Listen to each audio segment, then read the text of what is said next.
Hallo und herzlich willkommen auf meinem Kanal. Heute geht es mal um das lineare Drumming. Ich werde euch mal anhand von 3 Videos Beispiele zeigen, wie man an sowas rangehen kann.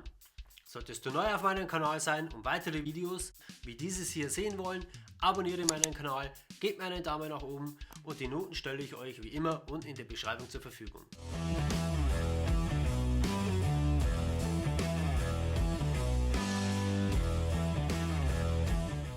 Linear Drumming bedeutet, dass wir pro Zählzeit nur ein Instrument anschlagen dürfen oder sollten.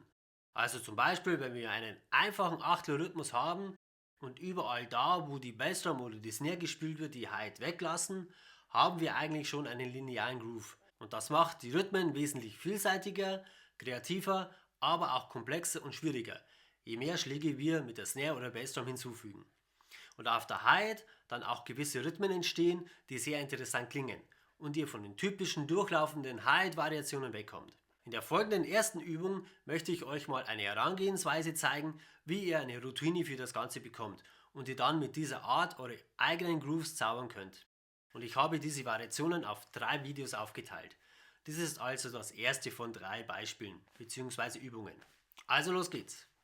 In der ersten heutigen Übung habe ich euch mal eine einfache und gängige Kombination aus Bassdrum und Hi-Hat in Sechzehntel zusammengestellt.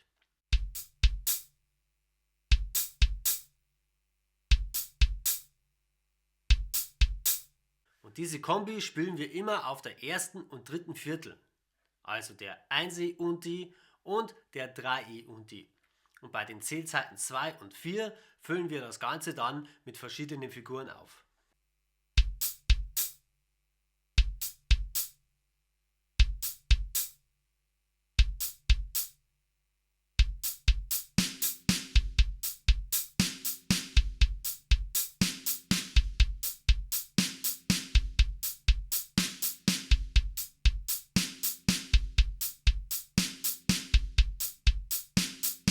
Und mit diesem simplen System könnt ihr eure Routine, Koordination, Unabhängigkeit und Kreativität mit dem Linear Drumming üben. Und jetzt habe ich noch für euch ein paar weitere Beispiele aufgeschrieben, die ihr erstmal einzeln übt, um sie abzuspeichern und eben eine gewisse Routine zu bekommen. Und nach einer Zeit könnt ihr dann auch hergehen und diese wie ihr wollt mischen und selber auf der Zählzeit 2 und 4 Ideen ausdenken. Ich spiele sie euch mal vor, damit ihr hört, wie sie klingen.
Cool ist auch, wenn ihr dann mal versucht, die Schläge mit anderen Handsätzen zu spielen oder auf andere Instrumente zu verteilen. Und da gibt es etliche Möglichkeiten, wo ihr euch austoben könnt.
Am Ende steht dann das Kombinieren der einzelnen Beispiele im Vordergrund und versucht hier mal alles aus, was euch so Spaß macht und versucht auch mal selber kreativ zu werden.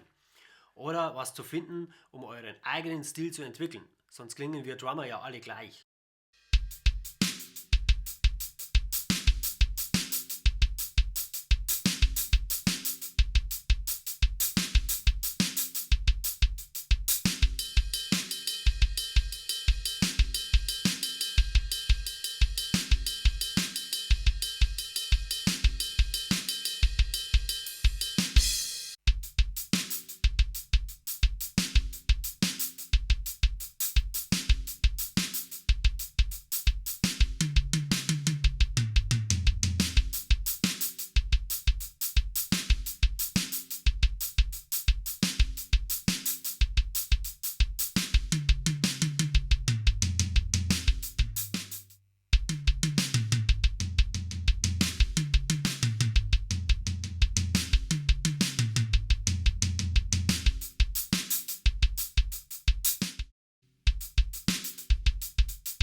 Und die letzten beiden Zeilen sind leer, um eure Ideen oder Kombinationen mal aufzuschreiben.